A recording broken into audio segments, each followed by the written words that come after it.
Hello again, YouTube fans, Killers fans, fans of album reviews on YouTube.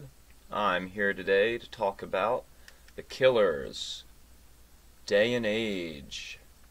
This album was released in November 2008 and recorded from April through September 2008. Now before I get into this, I just want to say a couple things after the last review. We'll go right into it after having this long weekend of shows. Got another show tomorrow with my band Raoul and the Dukes. Definitely want to check that out if you're in Wilmington, Delaware tomorrow, Bar 13. Then Raoul and the Dukes is playing the Rusty Nail in Ardmore on the 24th, this coming Saturday. And yeah, then got a little bit of a break for recording after that. But yep, just wanted to give you guys an update. We'll get right into this album review.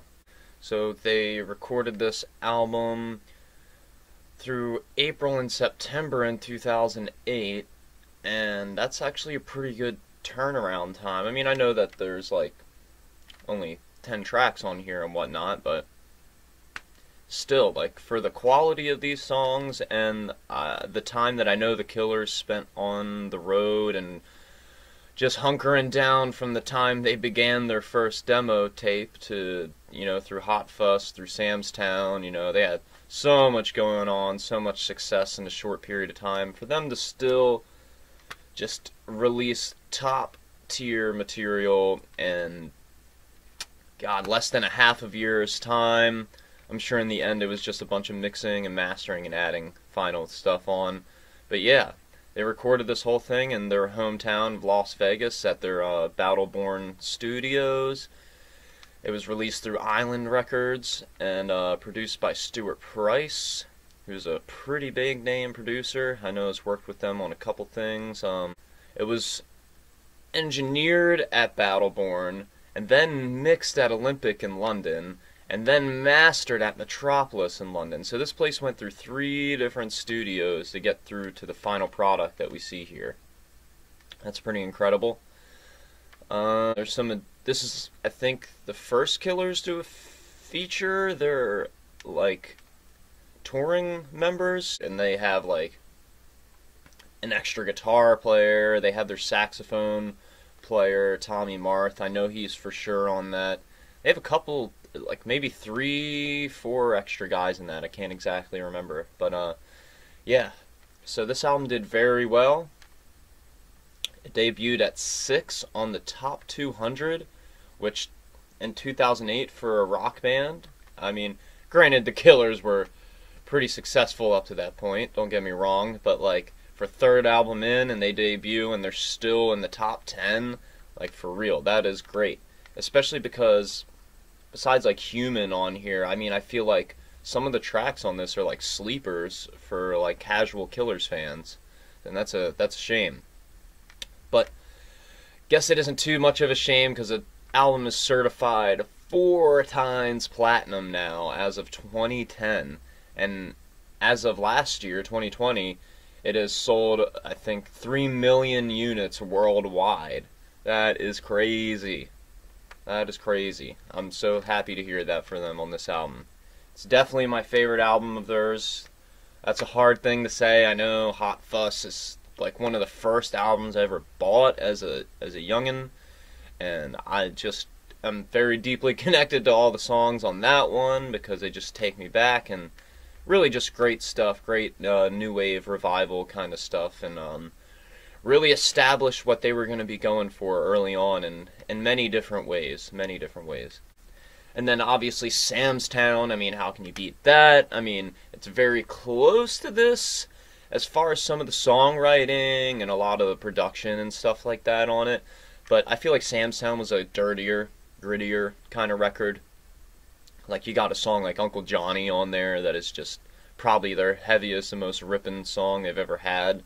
But then there's stuff like For Reasons Unknown and Bling on there, which, you know, you could tie into this even when you were young. You kind of say sounds like some of the stuff on here in a way, but this album is just, as much as it has some dark and introspective tones on it, it's a very fun, lighthearted, and just so many genres on here. Just multiple genres. They always kind of play around with different sounds and stuff, but on the first two records, they kind of just draw from a lot of their obvious influences, where on this, I think they give a lot of surprises people really didn't see coming. And then the tour they did for this album was like one of their most successful, because it was just really grandiose as far as the performance, and they really just brought it all to the table as far as the best of their abilities and talents.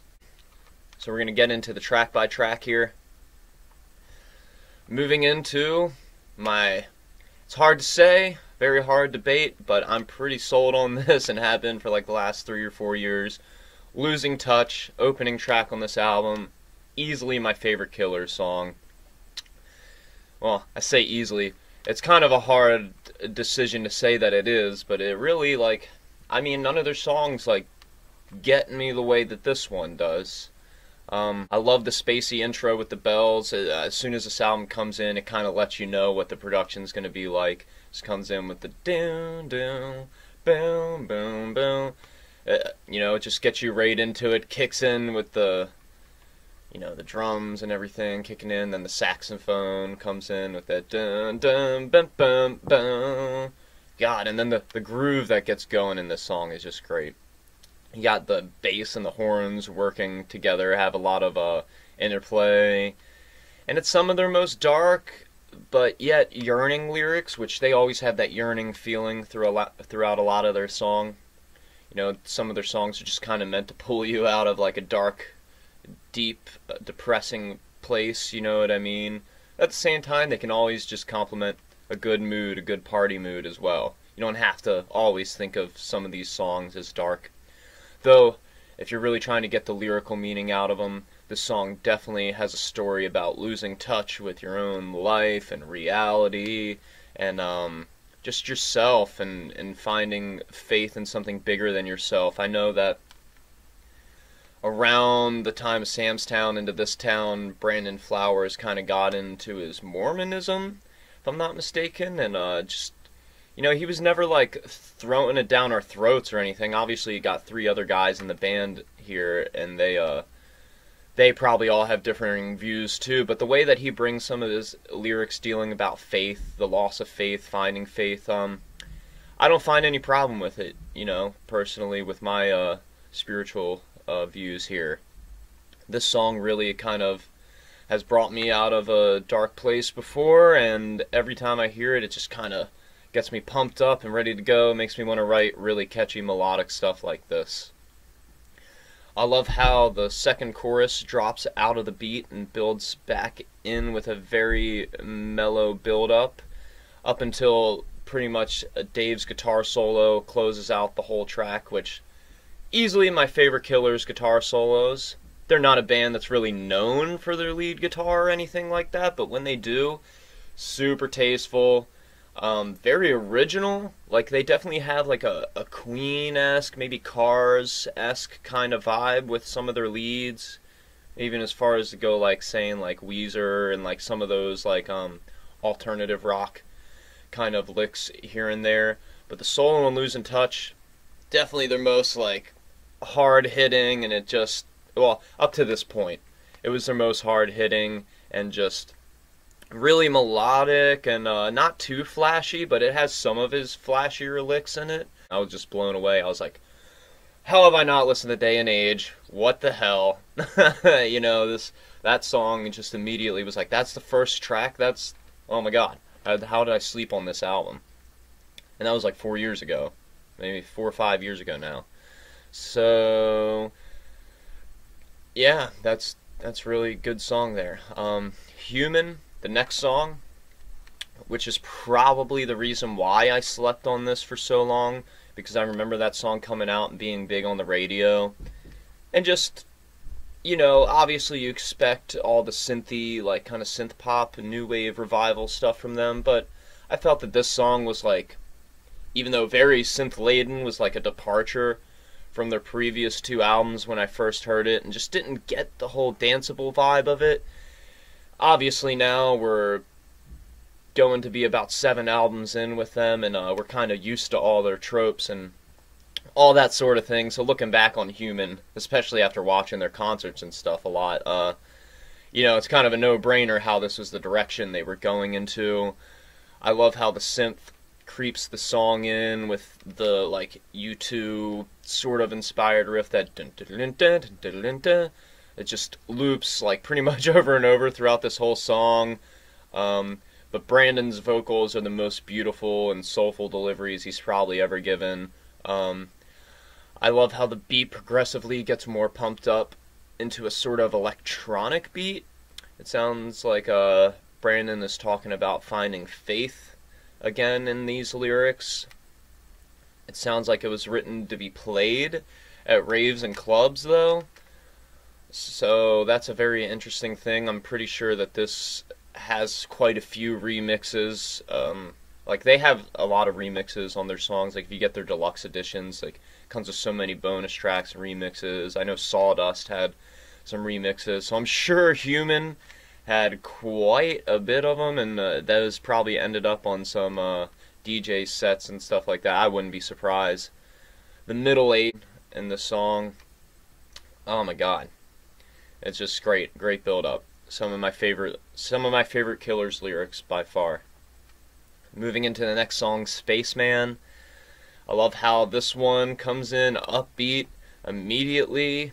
I love the sci-fi laden lyrics that also reflect a bit of Ancient Astronaut and other conspiracy theories that, I mean, I was kind of still a teenager coming up at the time, and I don't really remember a lot of the relevancy of these lyrics politically and stuff, because I'm sure there was. But it also just feels like another thing about him coming into his own faith, but also being a man of science is kind of what it seems like.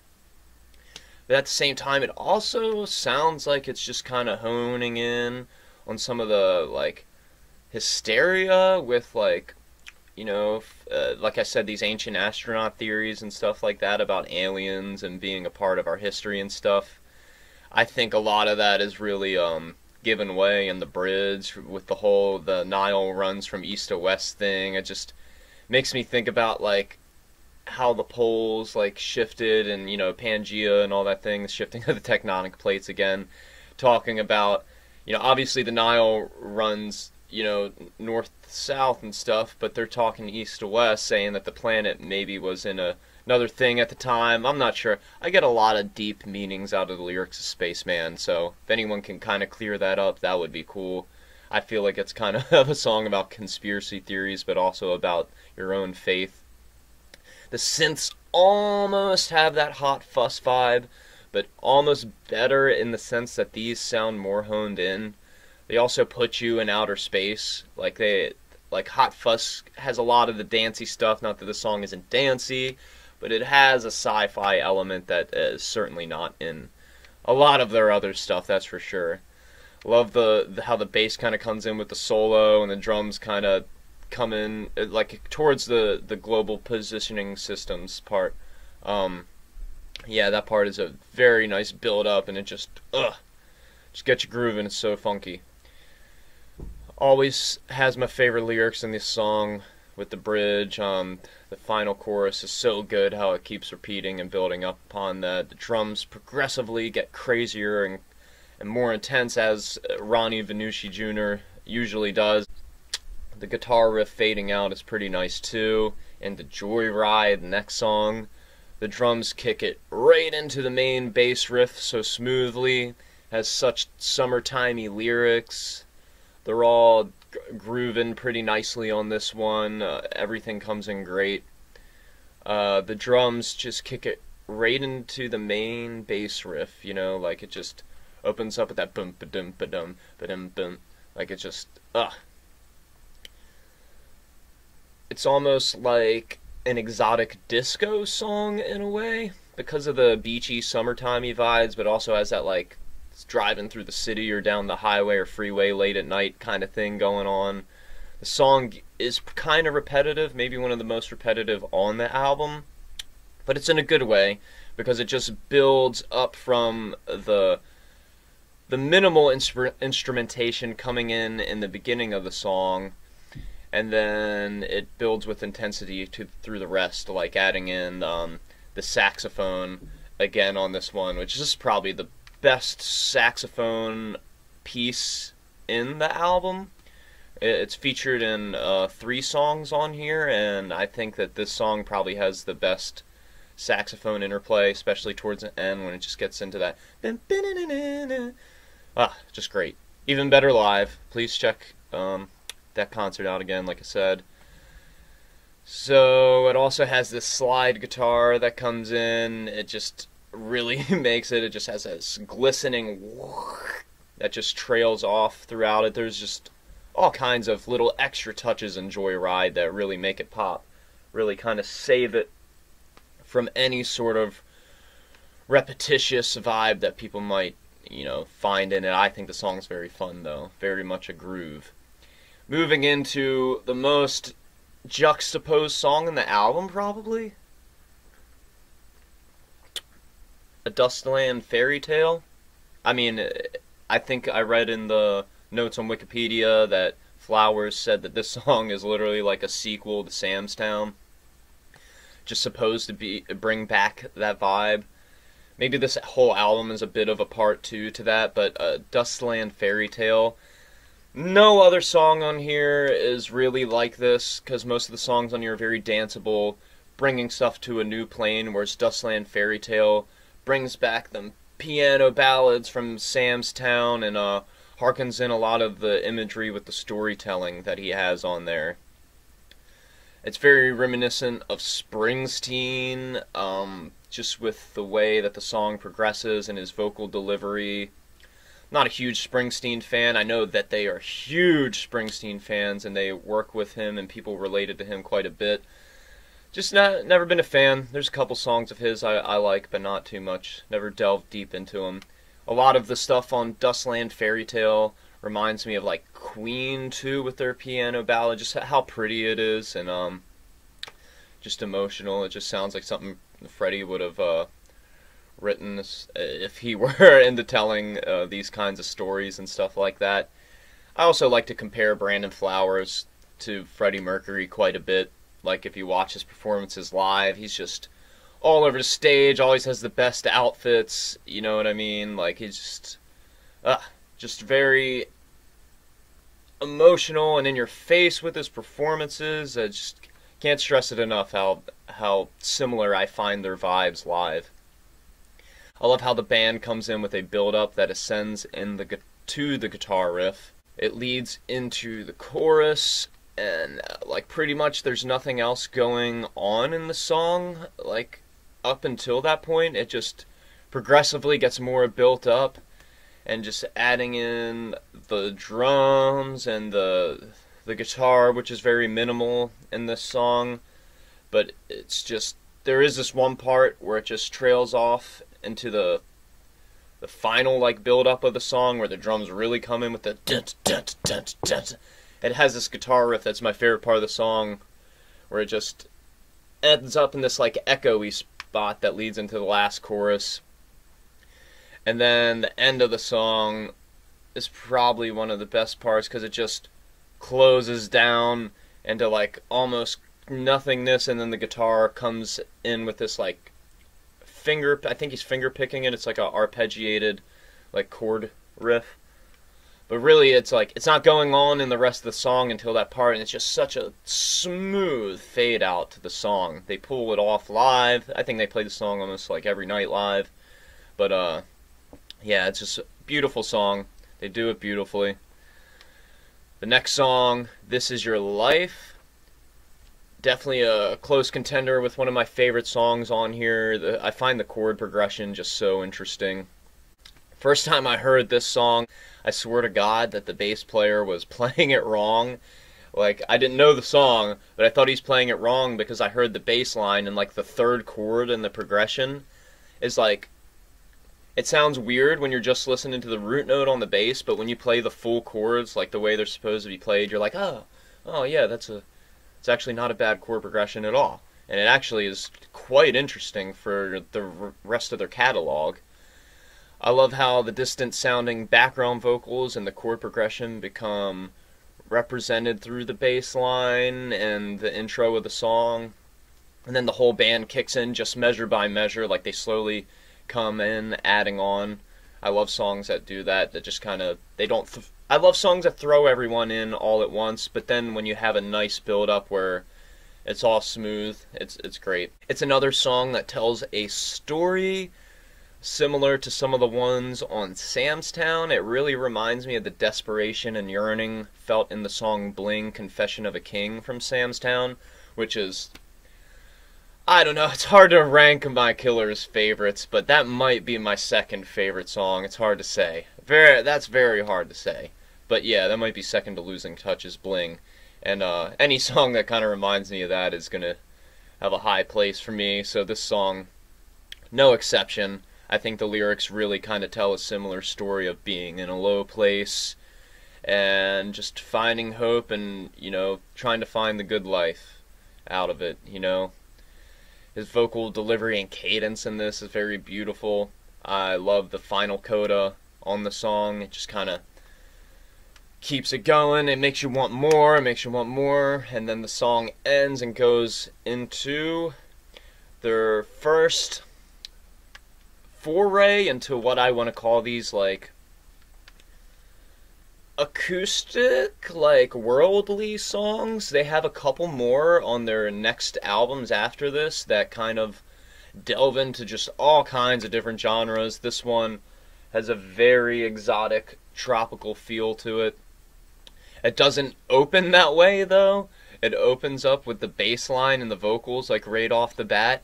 And then slowly these chimes come in and everything, and it just gets you right into the tropical feel that comes in on this song. There's so much auxiliary percussion done by this guy named Daniel De Los Reyes, and has been a touring member with them on and off and stuff like that. But you can really hear him in this song, all the different stuff between the steel drums that are being added. I'm sure there's some vibraphone. The notes don't give you really specifics on what instruments, it just says additional percussion, but you can hear a lot going on in this song. It has a very nice mellow vibe. The production effects are on point. It sounds like a song a cowboy would sing while on vacation at the beach, like with the whole I Can't Stay theme of it. It just sounds like he found like a girl on the beach or something like that. He's in love. He wants to stay there and be all relaxed and stuff, but he knows he's got to get back out into the desert, out into the wastelands, and be a cowboy. That's what it kind of reminds me of. I don't know the literal lyrical representation for Brandon Flowers here, but it's a nice song like that. It has a really nice, simple story about it. It's very dense and lush with the instrumentation, though, especially up towards the end. It just gets more and more grandiose with what's going on in it. Next song on the album, my least favorite on here, but it's certainly not a bad song whatsoever. I just find it sort of odd, sort of, just a little too playful for my thing, just, being called Neon Tiger and whatnot. Really is a good song instrumentally, though, and the lyrics, they aren't bad, you know, they kind of call to a different theme than they usually do. It just smacks right into the song. The beat's really chill. I love the ambient sounding guitars during the verse. Lyrically, it sounds like a tribute to either Japan or Chinese mythology. There's some sort of legend that's being drawn out into this in some way. I mean, I know the tigers are huge and a part of Eastern philosophies, so there's probably some sort of representation to that. Probably has a lot to do with them being on tour in those countries or something. I love the bridge with the pulsing instruments, and the lyrics really get in your face around that point. He references the title of the album in the line that builds up into this beautiful swell of all the instruments. He drops Day and Age in there, and then it just pulses into the fade out, like the song literally just keeps fading out with the pulsing rhythm of it. And then next, the song that is the reason why I say Bling is a hard tie up to my second, because really the world we live in is probably second, but it's hard to say with Bling, because both of these songs are just, they're really fighting their way for a top spot, but Losing Touch just isn't budging. It just isn't going to. This song, so underrated for them, though. God, I wish they whipped it out more live in their sets, especially recently and stuff. I know they played it when they released this, but geez, this, next to Losing Touch, this is like instrumentally one of their best songs, like period. I mean, I totally just don't think that they have topped this since. And I love how the synths and vocal melody from the chorus open it up. The verse kicks into one of the Killers' best chord progressions. The pre-chorus too has a great progression. It all like lines up right next to each other. Just, it makes you never want the song to end the way it flows. And another song lyrically that sounds like it's about finding faith in something bigger than yourself. Again, all the instruments progressively become more prominent throughout it, and it's amazingly layered in that way. Like everything comes in just like in Joyride, how everything is just very nicely spaced throughout it, really. The guitar solo in this song comes out of nowhere and it hits you from left field, and it's a really short but tasty solo that the saxophone part that Tommy Martha is doing really layered under it. It just really is the centerpiece of this song and really brings it to life. You want it to last longer, but it's in there for just the right amount of time.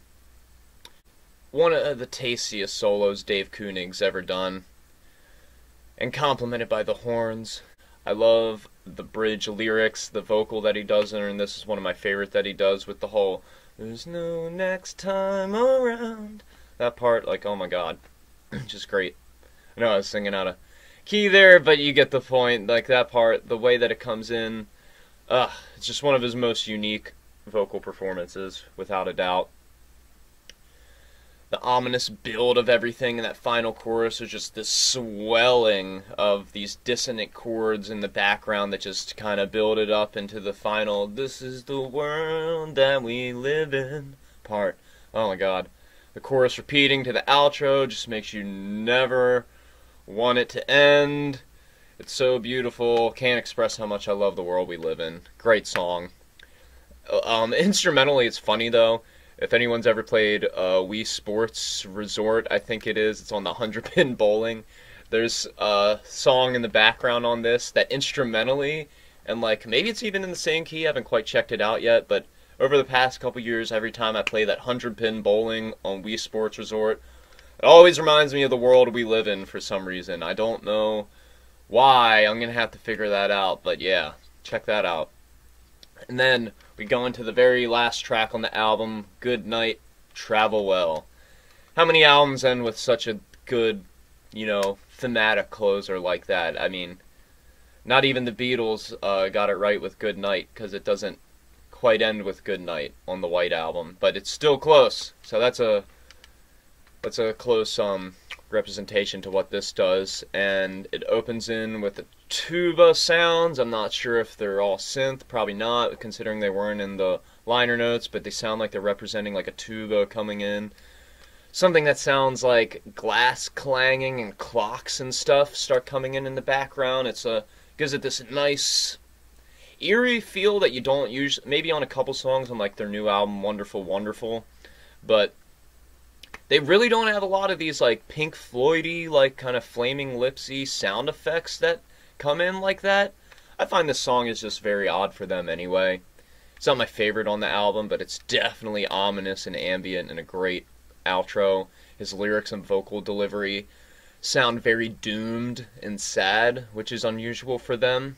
They always have that yearning and like they're coming from a deep, dark place, but this song just, everything he's saying, comes from a doomed place, which I love how the beat kicks in. It's very 80s reminiscent, like, I don't want to compare it to In the Air Tonight, but it has some of those, like, Phil Collins-esque just kind of feels.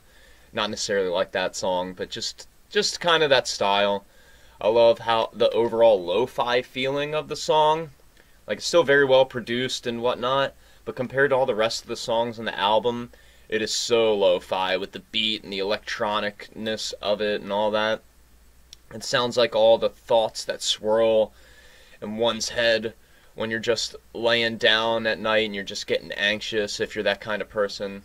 I know it's happened to me quite a bit in life, but sometimes you just can't get to sleep and you just got all those thoughts going around in your head, especially from being a musician out on the road and stuff. I can imagine the excitement from the night before, getting to the gig, a lack of sleep, all these sorts of things, having to record a new album.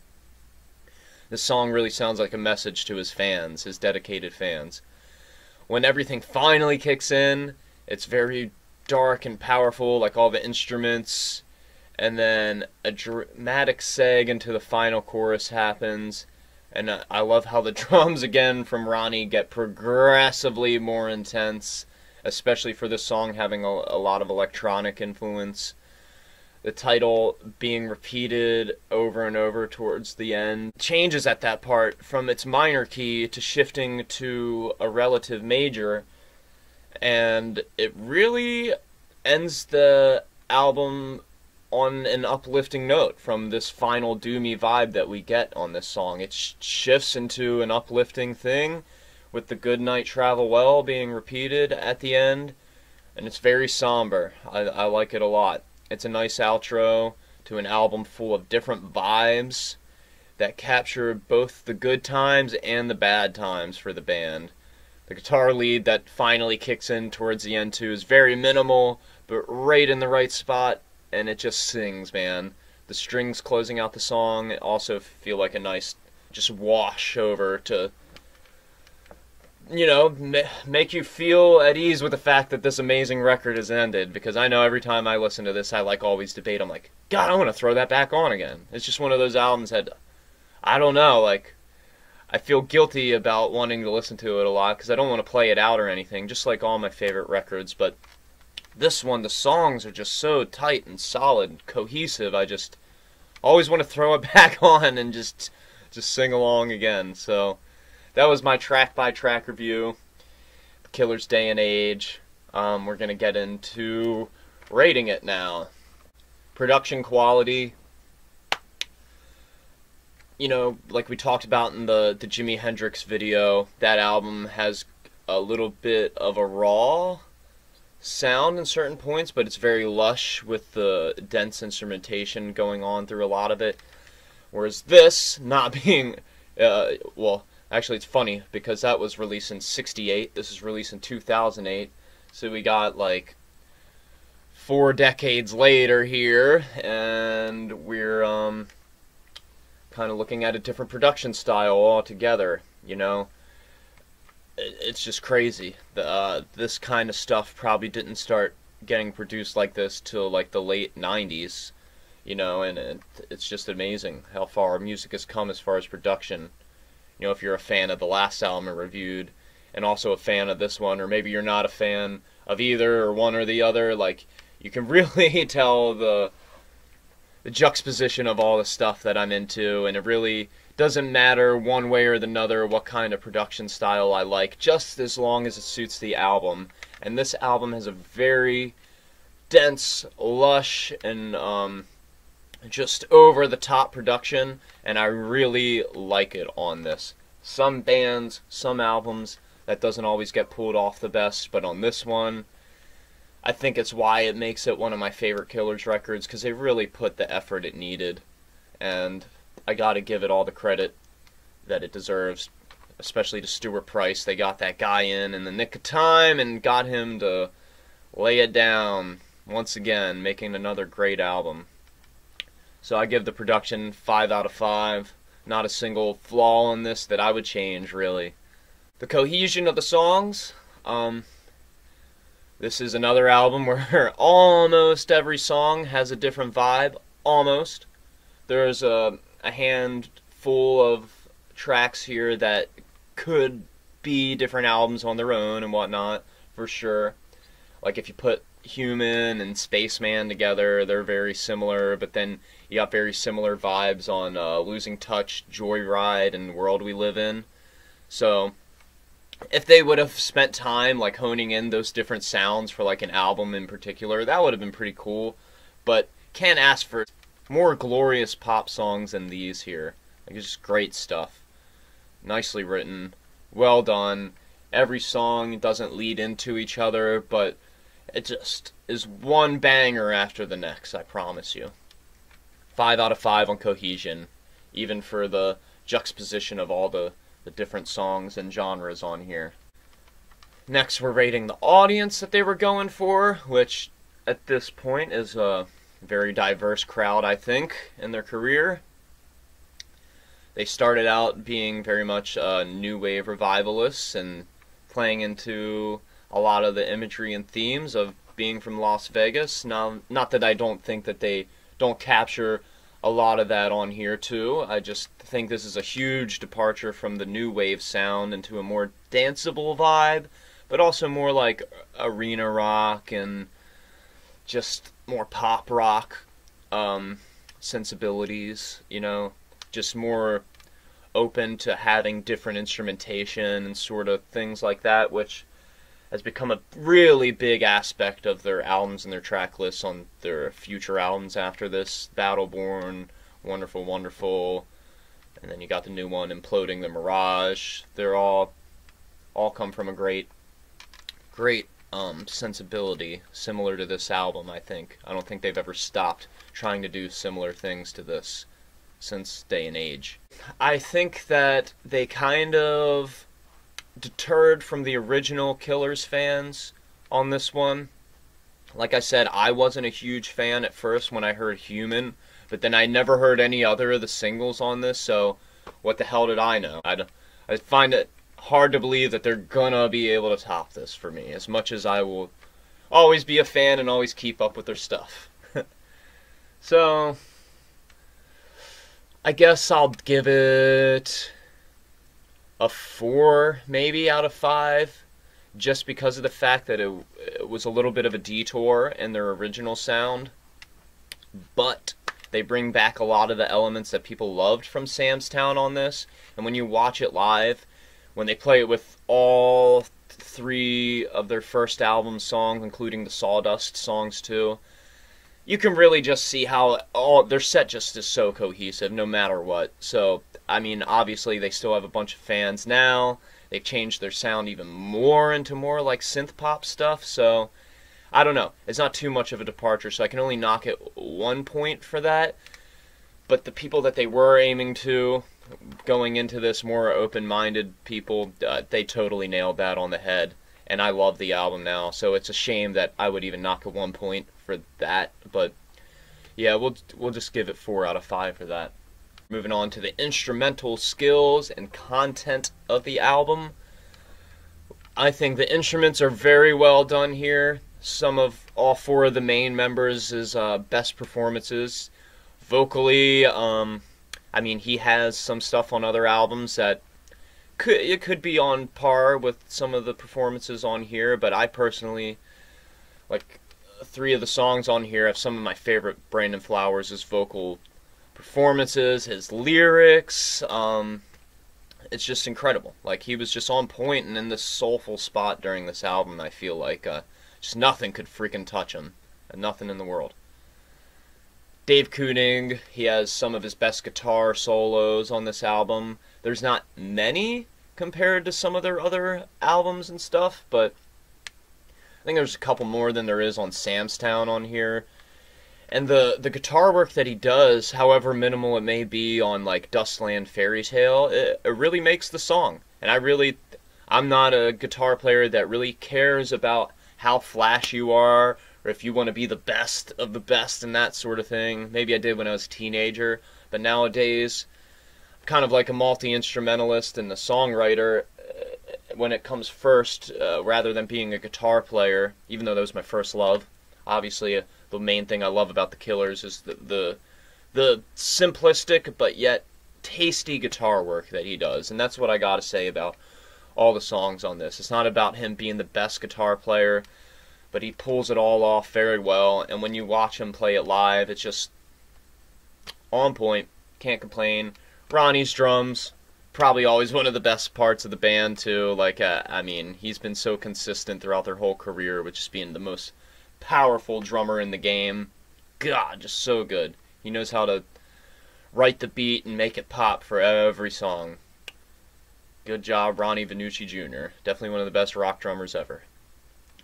So, Mark Stormer's bass lines on this album are also some of his best, for sure. Like Joyride and I Can't Stay, This Is Your Life. Totally some of the best bass lines.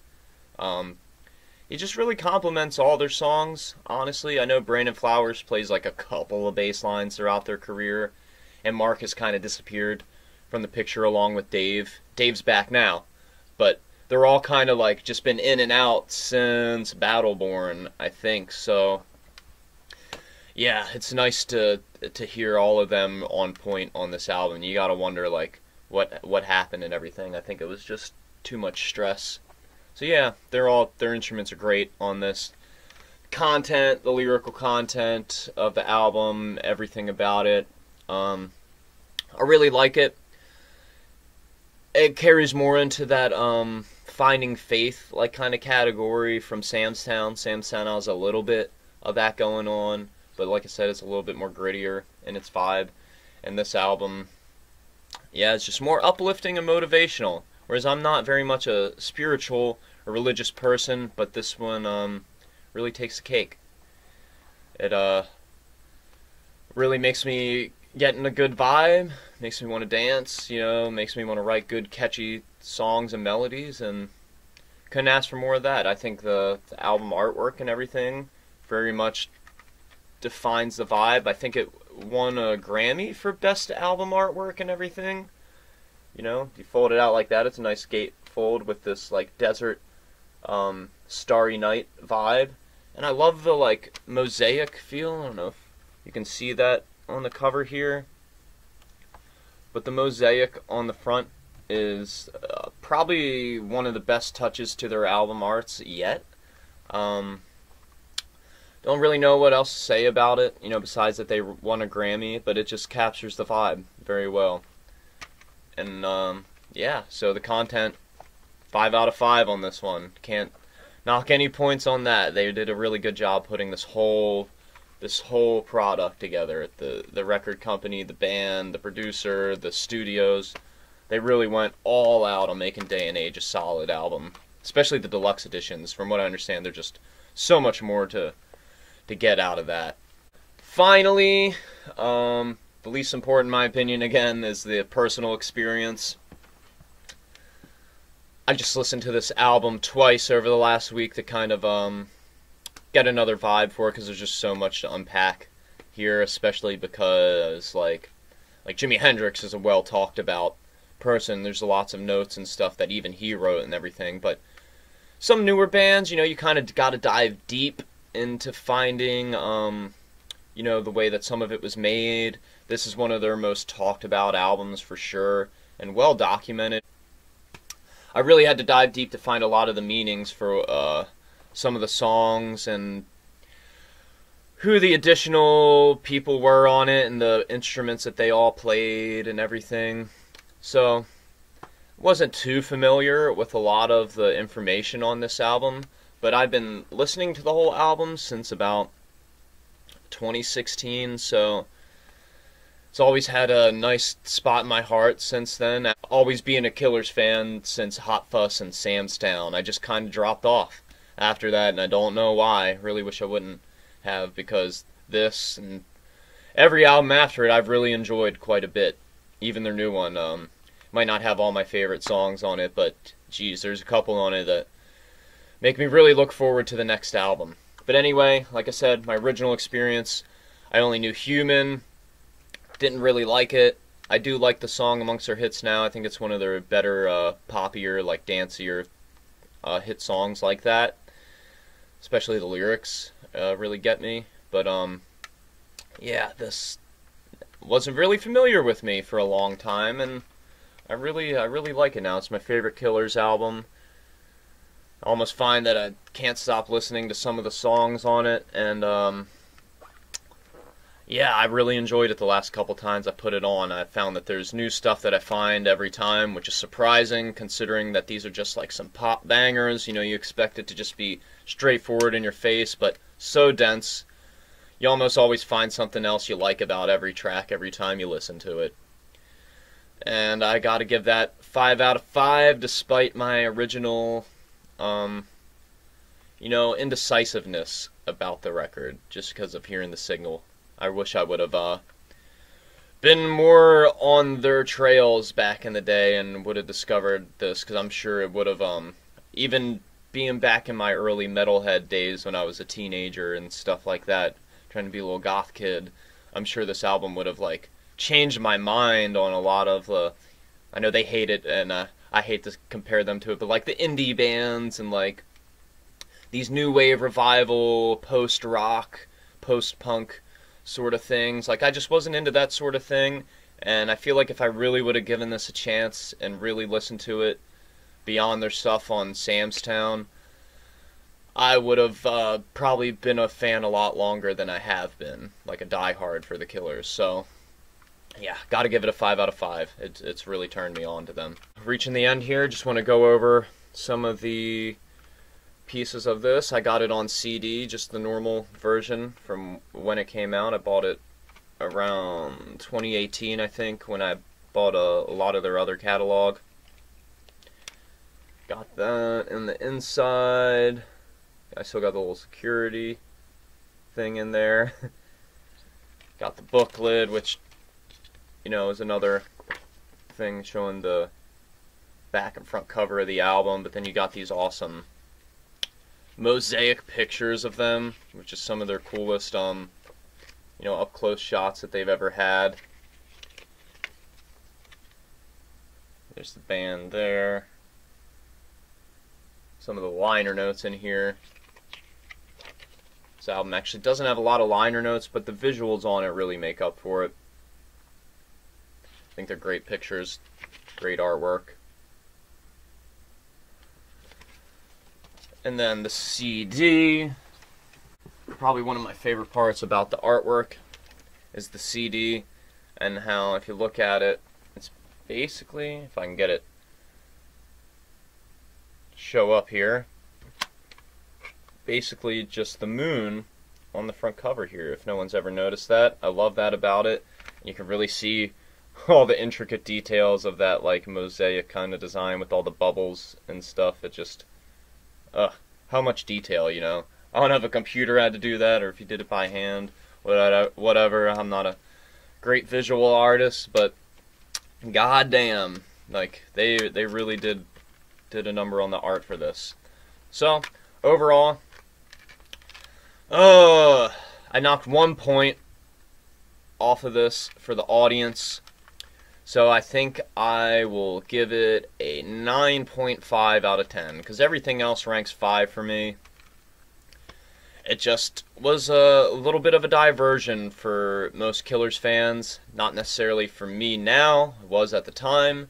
So 0.5 for that. I really hate to do that, because it kind of is a perfect album for me, especially for pop and rock and danceable stuff. But yeah, 9.5 out of 10, Killers Day and Age. Please check this album out. Please check out the Killers live if you never have. Even if you're not a huge fan of them, I think that should turn on a lot of people, especially musicians, like when you watch it and you're like, oh, geez, this is a great show. They put on an amazing show. So, yeah, love to hear what you guys think about this album, or any album I talk about. You know, please watch the last video if you haven't checked it out, the Electric Ladyland review. And I look forward to doing more album reviews for you guys. Got so many more to go, so much more to talk about. It's sort of overwhelming, you know, getting into it, especially when I try to find stuff that I know I can talk about in good detail. Anyway, see you next time. Peace and love. Bye-bye.